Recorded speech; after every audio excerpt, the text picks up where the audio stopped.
అవినాష్, చెప్పుమా. దగ్గరలో ఉన్న మెడ్ప్లస్ కు వెళ్ళి మెడ్ప్లస్ బ్రాండ్ మెడిసిన్స్ అని అడిగి కొనుక్కునరా. అక్కడ 50 to 80% తగ్గింపుకు వస్తుంది. మీరు తీసుకునే అదే మందులు, అదే నాణ్యమైన మందులు, కానీ సగం ధరకే. సీఎం రేవంత్ రెడ్డి రేపు ఢిల్లీ వెళ్లనున్నారు. కాంగ్రెస్ అధిష్టానంతో సమావేశం అయ్యేందుకు సీఎం హస్తీనకు బయలుదేరి వెళ్లనున్నారు. రాష్ట్రంలో అధికారం చేపట్టి ఏడాది పూర్తవుతున్న సందర్భంగా నిర్వహించే ప్రజాపాలన విజయోత్సవాలపై అధిష్టానంతో చర్చించే అవకాశం ఉంది. అలాగే ఉత్సవాలకు హాజరు కావాలని ఏఐసీసీ పెద్దలను కోరనున్నట్లు సమాచారం. సెక్రటేరియట్లో తెలంగాణ తల్లి విగ్రహం ఏర్పాటు సభ హాజరు కావాలని రాహుల్ గాంధీని ఆహ్వానించనున్నట్లు తెలుస్తోంది. అలాగే కార్పొరేషన్ పదవులు, మంత్రివర్గ విస్తరణపై కూడా చర్చించనున్నట్లు సమాచారం.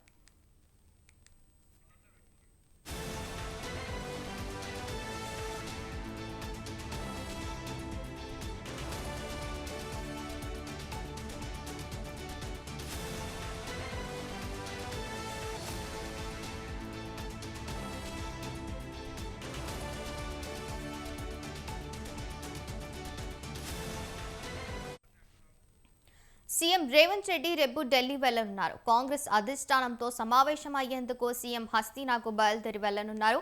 రాష్ట్రంలో అధికారం చేపట్టి ఏడాది పూర్తవుతున్న సందర్భంగా నిర్వహించే ప్రజాపాలన విజయోత్సవాలపై అధిష్టానంతో చర్చించే అవకాశం ఉంది. అలాగే ఉత్సవాలకు హాజరు కావాలని ఏఐసీసీ పెద్దలను కోరనున్నట్లు సమాచారం. సెక్రటేరియట్లో తెలంగాణ తల్లి విగ్రహం ఏర్పాటు సభకు హాజరు కావాలని రాహుల్ గాంధీని ఆహ్వానించనున్నట్లు తెలుస్తోంది. అలాగే కార్పొరేషన్ పదవులు, మంత్రివర్గ విస్తరణపై కూడా చర్చించనున్నట్లు సమాచారం. ఇక ఇదే అంశంపై మరింత సమాచారం రాజు ఫోన్ లైన్ ద్వారా అందిస్తారు. రాజు, చెప్పండి. రేపు తెలంగాణ సీఎం రేవంత్ రెడ్డి ఢిల్లీ వెళ్లనున్నారు. ఏఐసీసీ పెద్దలతో మరోసారి ఈ మంత్రివర్గ విస్తరణ మీద చర్చించనున్నారు. అయితే మంత్రివర్గంలో ఇప్పటి వరకు నిజామాబాద్, ఆదిలాబాద్, రంగారెడ్డి, హైదరాబాద్ జిల్లాలకు ఇప్పటి వరకు ప్రాతినిధ్యం లేదు. ఆ అంశం మీద కూడా చర్చించేటటువంటి అవకాశం ఉంది.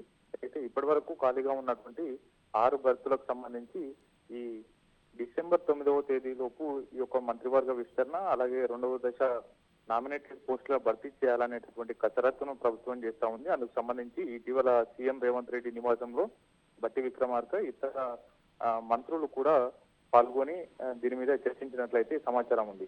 అయితే ప్రధానంగా ఈ అంశానికి సంబంధించి ఏఐసీసీ పెద్దలతో మరోమారు చర్చించిన అనంతరం దీని మీద నిర్ణయం తీసుకునేటటువంటి అవకాశం ఉంది. దాంతో పాటుగానే రాష్ట్ర ప్రభుత్వం ప్రతిష్టాత్మకంగా చేపట్టినటువంటి కులగణన అంశానికి సంబంధించి ఈ నెల 30వ తేదీలోపు ఈ యొక్క కులగణన పూర్తి చేయాలనేటటువంటి భావనలో ఉంది. అయితే ఆ నివేదికను కూడా డిసెంబర్ 9వ తేదీన రిపోర్టుని విడుదల చేసేటటువంటి అవకాశం ఉంది. అందుకు సంబంధించి కూడా ఏఐసీసీ అగ్రనేత రాహుల్ గాంధీకి రాష్ట్రంలో జరుగుతున్నటువంటి కులగణన అంశానికి సంబంధించి కూడా వివరించేటటువంటి అవకాశం ఉంది. వాటితో పాటుగానే రాష్ట్ర ప్రభుత్వం ఏర్పడి సంవత్సరంగా వస్తున్న నేపథ్యంలో విజయోత్సవాలు నిర్వహిస్తా ఉంది ప్రభుత్వం.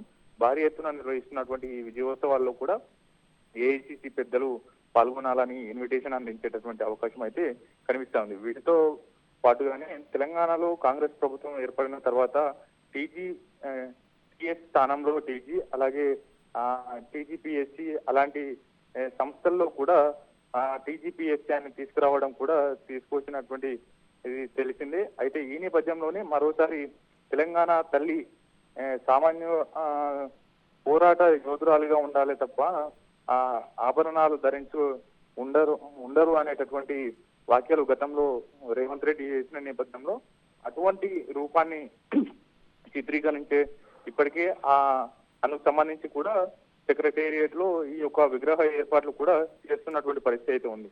వాటితో పాటుగానే ఇప్పటికే తెలంగాణ రాష్ట్రీయ గీతాన్ని, అలాగే తెలంగాణకు సంబంధించినటువంటి రిజిస్ట్రేషన్ లో కూడా టీఎస్ కు ప్లేస్ లో టీజీ చేసిన నేపథ్యంలో కూడా మరోసారి ఈ యొక్క తెలంగాణ తల్లి విగ్రహాన్ని కూడా రూపొందించేటటువంటి అవకాశం ఉంది. అందుకు సంబంధించి కూడా ఇప్పటికే పలు దఫాలుగా సీఎం రేవంత్ రెడ్డి అనేక మందితో చర్చలు జరిపారు. అయితే డిసెంబర్ 9వ తేదీన ఈ యొక్క విగ్రహాన్ని ఆవిష్కరించాలనేటటువంటి భావనలో ఉన్నారు.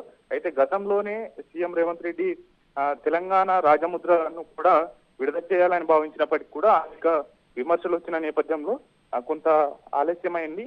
అయితే ఈ డిసెంబర్ 9వ తేదీన అది కూడా పూర్తి అయ్యేటటువంటి అవకాశం ఉంది. ఓవరాల్ గా అన్ని డిసెంబర్ 9వ తేదీన తెలంగాణ ప్రకటన వచ్చింది కాబట్టి ఆ రోజున ఈ అన్ని కార్యక్రమాలను కూడా పూర్తి చేసే దిశగా కూడా రేవంత్ రెడ్డి అడుగులు వేస్తా ఉన్నారు. వీటన్నిటితో పాటు కానీ మంత్రివర్గ విస్తరణ, నామినేటెడ్ పదవులు కూడా భర్తీ చేయాలనేటటువంటి భావనలో ప్రభుత్వం ఉంది. ఆకాంక్ష. Right, thank you Raju.